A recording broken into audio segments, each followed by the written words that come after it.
Sa balitang abroad, nakikiusap raw ang Iran sa Amerika na ipagpatuloy ang peace talks sa pagitan nila dahil nasa state of collapse na ang bansa. Ayon ngayon kay US President Donald Trump, sinalin sa Pakistan na kanilang mediator.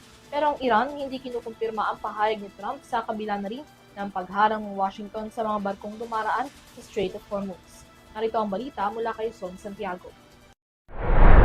Patuloy pa ring umiiral ang tigil putukan sa pagitan ng Estados Unidos at Iran. Ito ay matapos ipahayag ni United States President Donald Trump na nakiusap ang bansang tagapamagitan na Pakistan na ipagpatuloy ang peace talks kasunod na kabiguan ng dalawang panig na makabuo ng kasunduan. Hindi tulad ng naunang 2 linggong ceasefire, walang itinakdang petsa ang bagong tigil putukan.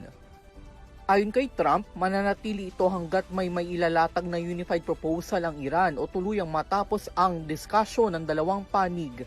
Gayunpaman dahil sa pag-aalinlangan at kawalan ng tiwala, nauna na nagpahayag ng pag-iwas sa usapan ng ilang opisyal ng Iran. Sa kabila nito, nagbigay naman ng panibagong update si Trump hinggil sa kalagayan ng Iran. Sa kanyang Truth Social post, sinabi ng US President na ipinaabot umano ng tera na nasa state of collapse o pabagsak na ang kanilang bansa.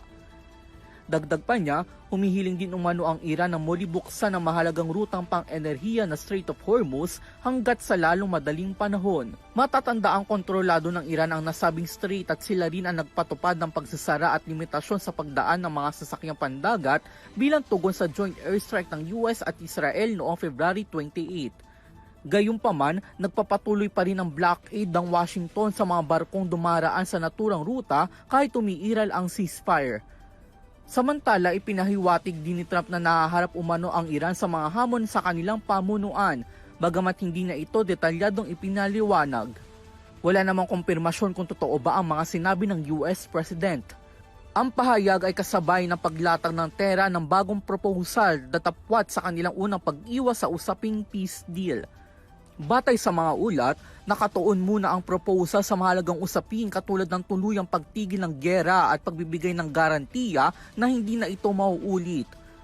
Ireresolba na rin ang talakayan sa isyu ng closure at blockade ng Strait of Hormuz. Gayunpaman, isasantabi muna ang talakayan sa iba pang isyu lalo sa nuclear enrichment program ng Tehran hanggat wala pa napapagpasiyahan sa mga unang nabanggit. Ayon sa international reports, hindi ikinatuwa ni Trump ang naturang proposal. Iginiit kasi ng US President na dapat kasali na rin agad sa usapan ang nuclear talks. Para sa EuroTV News, ako si Son Santiago, sumasaludo sa bawat Pilipino.